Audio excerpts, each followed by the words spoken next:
ओम शांति। आज प्यारे मीठे बाबा की मुरली मंथन की डेट है 22 नवंबर 2024। तो आज मीठे बाबा अपने बच्चों से कह रहे हैं, बाबा की श्रीमत पर चलना ही बाबा का रिगार्ड रखना है। मनमत पर चलने वाले तो डिसरिगार्ड करते हैं। तो भगवान है उनका रिगार्ड, जो द्वापर में भी इतना पूजा पाठ किए उनका रिगार्ड ही तो है, लेकिन वो तो थे नहीं, तो हमने जो मन में आया किया। अब बाबा आ गए हैं तो आकर हमें श्रीमत दे रहे हैं। यह ज्ञान मुरली भगवान की श्रीमत है, तो भगवान का रिगार्ड रखना है। तो बाबा जो बोल रहे हैं उस पर चलना है, उसमें मनमत परमत नहीं लगानी, वरना ये हो जाएगा डिसरिगार्ड। और कहते हैं ना, खुद को समय ज़रूर दे।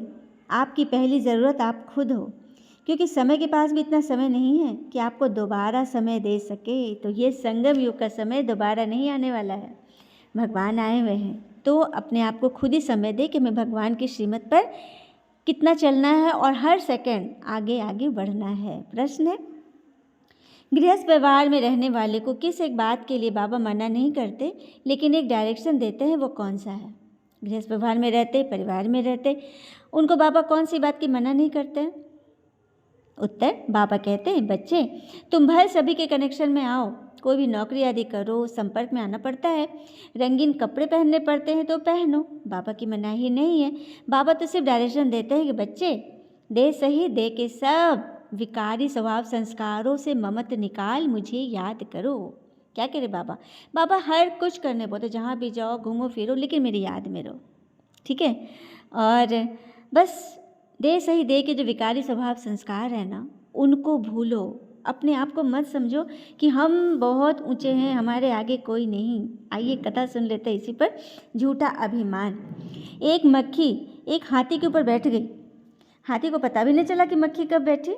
मक्खी बहुत भिनभिनाई और जोर से कहा, भाई तुझे कोई तकलीफ हो तो बता देना, वजन मालूम पड़े तो खबर कर देना, मैं हट जाऊंगी। लेकिन हाथी को तो कुछ सुनाई नहीं पड़ा, वो तो अपने मस्ती की चाल में चल रहा था। अचानक एक पुल पर से गुजरने लगा। बड़ी पहाड़ी नदी थी, भयंकर गड्ढे थे। मक्खी ने कहा, देख भाई, हम दो हैं, कहीं पुल टूट न जाए। अगर ऐसा कुछ डर लगे तो मुझे बता देना, मेरे पास तो पंख है, मैं उड़ जाऊंगी। हाथी के कान में थोड़ी सी कुछ भिनभिनाहट पड़ी, पर उसने कुछ ध्यान न दिया। फिर मक्खी के विदा होने का वक्त आ गया। उसने कहा, भाई यात्रा बड़ी सुखद हुई, साथी संगी रहे, मित्रता बनी, अब मैं जाती हूँ, कोई काम हो तो मुझे कहना। तब मक्खी की आवाज़ थोड़ी सी हाथी को सुनाई दी। उसने कहा, कौन है तू? पता नहीं तू कब आई, कब तू मेरे शरीर पर बैठी, कब तू उड़ गई, मुझे तो इसका पता ही नहीं चला। लेकिन तब तक तो मक्खी जा चुकी थी। अब समझिए ये कहानी हमें क्या बताती है कि हमारा होना भी ऐसा ही है। इस बड़ी पृथ्वी पर हमारे होने न होने से कोई फ़र्क नहीं पड़ने वाला। हाथी और मक्खी के अनुपात से भी हम कहीं ज़्यादा छोटे हैं। हाँ, ब्रह्मांड इस सब के अनुपात से हमारे ना रहने से क्या फ़र्क पड़ता है, लेकिन हम बड़ा शोरगुल मचाते हैं। ये शोरगुल किस लिए है? वह मक्खी क्या चाहती थी? वह चाहती थी हाथी स्वीकार करे कि तू भी है, तेरा भी अस्तित्व है। वह अपनी पूछ चाहती थी। हमारा अहंकार अकेले तो नहीं जी सकता ना, दूसरा उसे माने। हम अकेले कमरे में तो किस पर अहंकार दिखाएंगे? दूसरे से हमारा अहंकार होता है, दूसरे हमें माने तो ही हम जी सकते हैं। इसलिए हम सब उपाय करते रहते हैं, किसी भांति दूसरे हमें माने, ध्यान दे, हमारी तरफ देखे। हम वस्त्र पहनते हैं दूसरे को दिखाने के लिए, स्नान करते, सजते संवरते ताकि कोई हमें सुंदर समझे, धन इकट्ठा करते, मकान बनाते और मकान बना बना के दिखाते, देखो मेरा मकान कितना अच्छा है। तुम स्वीकार करो कि मैं विशिष्ट हूँ, न कि साधारण। जो कि ईश्वर कहते हैं, तुम तो मिट्टी से बने हो और फिर मिट्टी में मिल जाओगे। तुम अज्ञान के कारण खुद को खास दिखाना चाहते हो, वरना तो तुम बस एक मिट्टी के पुतले हो और कुछ भी नहीं। सुना? और ये भी याद रखना है कि आत्मा के निकलते ही ये मिट्टी का पुतला फिर मिट्टी में मिल जाएगा। लेकिन जब तक आत्मा है, यह शरीर है, उसके पिता परमात्मा आ गए हैं। वही तो कह रहे हैं, बच्चे देह भान से ऊपर उठो और श्रीमत पे चलो, तो तुम्हारी भी वेटेज हो जाएगी, तुम्हारी आत्मा भारी बन जाएगी। ठीक है? ओम शांति। शिव बाबा बैठ बच्चों को समझाते रहते हैं, क्योंकि आप समान बनाने का तो पुरुषार्थ करा रहे अपने जैसा। जैसे मैं ज्ञान का सागर, वैसे मेरे बच्चे भी बने। लेकिन बच्चों को पता है कि सब तो एक समान नहीं बन पाएंगे, क्योंकि पुरुषार्थ हर एक का अपना अपना अलग अलग होता है, अलग अलग टाइप का होता है। जैसे स्कूल में भी स्टूडेंट तो बहुत पढ़ते हैं, किंतु पास विद ऑनर कितने होते हैं? क्रीम बच्चे। फिर भी टीचर तो पढ़ाते हैं ना। उसी तरह से बाबा हमें पढ़ा रहे हैं। बाबा पूछते हैं तुम क्या बनेंगे? सब तो कह देंगे, कहने में तो सभी आगे हैं, बाबा नर से नारायण बनेंगे, नारी से श्री लक्ष्मी। चलो ठीक है। तो बाबा कहते हैं अपनी एक्टिविटीज़ भी तो देखो, लक्ष्य तो रख लिए।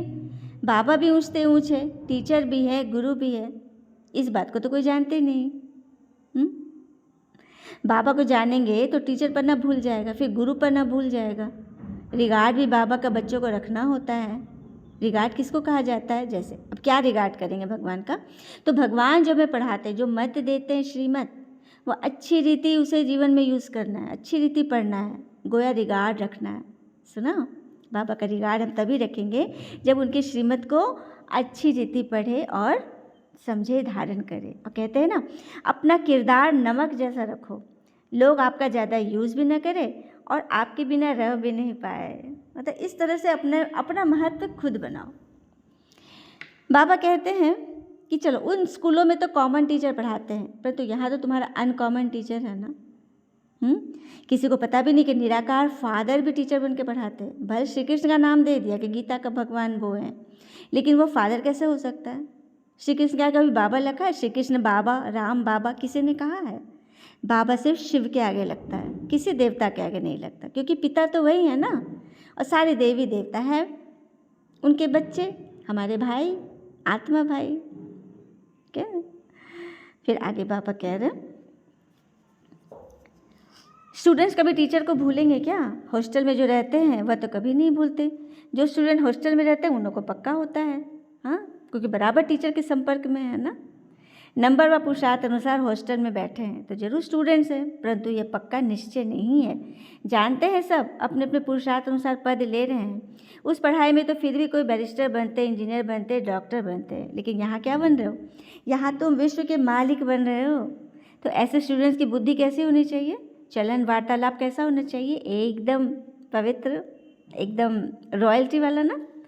बाबा समझाते हैं, बच्चे तुमको कभी रोना नहीं है, तो विश्व के मालिक बनते हो तो या हुसैन नहीं मचानी। या हुसैन अर्थात वो जो मुस्लिम लोग का पर्व होता है ना, जिसमें हंटर से, तलवार से, चेन से अपने आप को मारते हैं, छीलते हैं और बोलते रहते हैं या हुसैन या हुसैन। तो वही कह रहे थे कि चलिए वो चीज़ें, स्थूल चीज़ें तो नहीं है, कटार और बेल्ट और ये नुकीले चीज़ें, लेकिन हम कौन से नुकीले चीज़ से अपने पे वार करते हैं?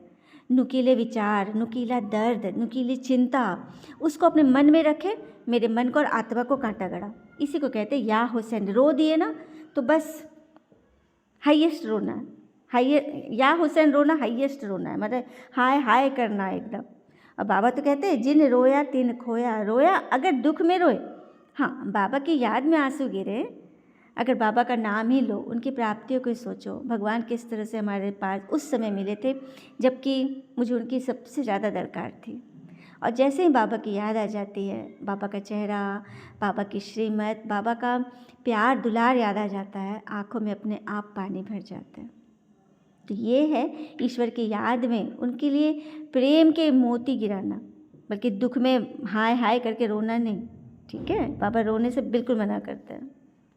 तुम्हारा चलन है यहाँ से नारायण बनने आए हो, रोया तो फिर विश्व की बादशाही गवा देंगे। सुना, कई लोगों को लगता है ना कि कर रहे हैं ना, हो जाएगा, लेकिन अच्छी रीति पढ़ने का, स्कॉलरशिप वाला लेने का तो पढ़ाई नहीं करते, तो फिर नापास हो जाते हैं। तुम्हारे में भी कोई है जो पढ़ते ही नहीं पढ़ते। जैसे गांव वालों को पढ़ना अच्छा नहीं लगता, पढ़ाई तो किताब को अच्छा नहीं लगता, हाँ, घास काटना बोलो तो खुशी खुशी काटेंगे, क्योंकि वो उस पर स्वतंत्र लाइफ समझते हैं, अपने मन का समझते हैं। पढ़ना को बंधन समझते हैं, ऐसे भी बहुत है। कह दो मुरली पढ़ो तो बंधन लगता है, रोज़ सुनना पड़ेगा, मतलब जाना पड़ेगा, बैठना पड़ेगा, बंधन लगता है। अपने को इंडिपेंडेंट वाला समझते हैं। अभी तुम बच्चों समझते हो कि बाबा हमें विश्व का मालिक बनाने के लिए पढ़ा रहे, कोई नौकरी करने के लिए नहीं पढ़ा रहे बाबा, हाँ, इंजीनियर, बैरिस्ट्री और डॉक्टरी करने के लिए नहीं पढ़ा रहे बाबा, हमें विश्व का मालिक बना रहे, हमें राजा बनने की पढ़ाई पढ़ा रहे। तो कितनी ऊंची पढ़ाई ठहरी ना। ये एक ही पढ़ाई है जिससे तुम इतने ऊंचे महाराजा महारानी बनते हो, सो भी पवित्र। तुम तो कहते हो और भी कोई धर्म वाला हो आकर पढ़े। मैं सभी धर्म की आत्माओं के लिए, आत्माओं की पढ़ाई है, किसी धर्म की पढ़ाई नहीं, आत्मा यहाँ पढ़ रही है। और आत्मा तो हर धर्म की आत्मा में है। और बाबा तो ये भी कहते हैं कि जितना तुम मुझे याद करोगे तुम्हारे विकर्म विनाश होंगे। तो याद करने के लिए आत्मा बैठेगी, योग करते, उसके शरीर भी तो स्वस्थ रखना है ना। शरीर के स्वास्थ्य बहुत ज़रूरी है ना। तो एक बात मैं बताना चाहूँगी, मैंने कहीं पर पढ़ा है, विटामिन B12 एक खास रिपोर्ट से पता चला कि इंडिया में 47% मनुष्यों के अंदर ये B12 की डिफिशिएंसी है। ठीक है ही नहीं, एकदम कमी है। तो B12 क्या करता है, हमारे सेल्स का निर्माण करता है और बहुत तेज़ी से, क्योंकि और अगर B12 आपने अच्छी मात्रा में ले लिया तो 3 से 5 साल तक वो हमारे शरीर में स्टोर रहता है। तो कितने मतलब गुणकारी चीज़ है ना। और ये मिलते वेजिटेबल्स से। ठीक है, अब गाय भैंस वेजिटेबल खाती हैं, हाँ, और उन लोगों को भी मतलब साथ में जो ज़मीन से जो उखड़ता है ना सब्जियाँ, तो उससे जो मिट्टी होती है ना, उस वजह से भी उनको फ़ायदा होता है। तो किन किन चीज़ों में ये हो सकता है, आप दही है, डेयरी प्रोडक्ट में ये है, अलसी, तीसी है ना, ये बहुत इम्पॉर्टेंट है। तो ये लेने से हमारे सेल्स अच्छी रीति वर्क करेंगे और हमारा ब्रेन भी बहुत काम करेगा। ठीक है, आप सब इसको बारे में और पता कर लेंगे। ठीक है, मुझे अच्छा लगा था क्योंकि इसमें शरीर के स्वास्थ्य की भी बात है ना। तन स्वस्थ तभी तो तन स्वस्थ होगा तभी तो वो योग करेगा, कुछ भी काम कर पाएगा ना। तन ही बीमार है तो फिर क्या होगा, है ना। फिर बाबा कहते हैं ये तो तुम जानते हो, आत्मा ही पति तो पावन बनती है। महात्मा को भी महान आत्मा कहेंगे, महान परमात्मा नहीं कहेंगे। क्या कहेंगे? आत्मा, महात्मा, दुष्टात्मा, पापात्मा, पुण्यात्मा, महान परमात्मा और पुण्य परमात्मा नहीं कहेंगे। श्रीमत पर चलने से ही अकल्याण हो नहीं सकता है, बाबा इसकी गारंटी देते हैं। निश्चय बुद्धि वालों को कभी घुटका कभी घाटा नहीं पड़ेगा, समझ गए? ऐसे ऐसे बाबा हमें बोलते हैं। फिर बाबा कहते हैं आत्मा को पापात्मा पुण्यात्मा कहा जाता है, पापात्मा कभी नहीं कहा जाता। फिर कोई कह देते हैं परमात्मा सर्वव्यापी है, तो कितनी बेसमझी है। बेसमझी है ना, जो बाबा में बैठ समझाते। अभी तुम जानते हो 5000 वर्ष के बाद पापात्माओं को पुण्यात्मा बाबा ही बनाने आए हैं।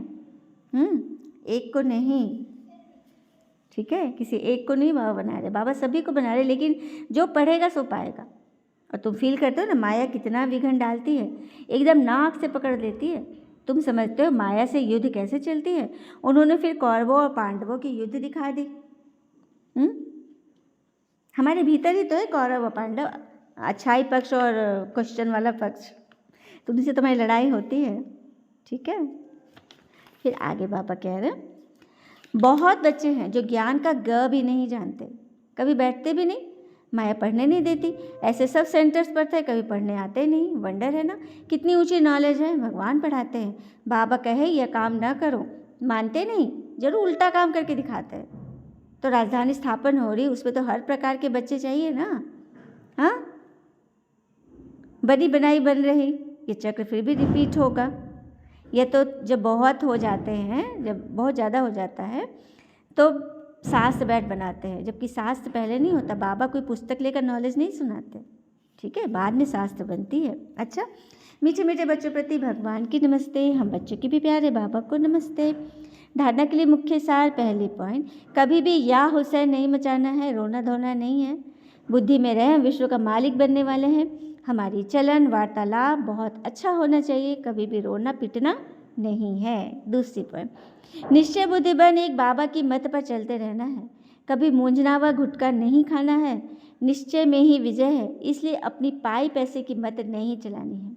निश्चय बुद्धि बन एक बाबा की मत पर चलते रहना है। ठीक है, वरदान है किसी भी परिस्थिति में फुल स्टॉप लगाकर स्वयं को परिवर्तन करने वाले सर्व की दुआओं के पात्र बनते हैं। किसी भी परिस्थिति में फुल स्टॉप लगाकर स्वयं को परिवर्तन करने सर्व की दुआओं के पात्र बनते हैं। अर्थात किसी भी परिस्थिति में फुल स्टॉप तब लगा सकते हो जब बिंदु स्वरूप पिता और बिंदु स्वरूप आत्मा दोनों की स्मृति हो, कंट्रोलिंग पावर हो। जो बच्चे किसी भी परिस्थिति में स्वयं को परिवर्तन कर फुल स्टॉप लगाने में स्वयं को पहले ऑफर करते हैं, वह दुआओं के पात्र बन जाते हैं। जो किसी भी काम करने में स्वयं को पहले ऑफर कर दुआओं के पात्र बनते हैं, उन्हें स्वयं को स्वयं ही दुआएं अर्थात खुशी मिलती है। पिता द्वारा, ब्राह्मण परिवार द्वारा भी दुआएं मिलती है। स्लोगन, जो संकल्प करते हैं उसे बीच बीच में दृढ़ता का ठप्पा लगाओ तो विजयी बन जाएंगे। जो संकल्प करते हैं उन्हें बीच बीच में दृढ़ता का ठप्पा लगाओ तो विजयी बन जाएंगे। अच्छा, ओम शांति। शुक्रिया मीठे बाबा, बाबा के प्यारे प्यारे बच्चे। ओम शांति।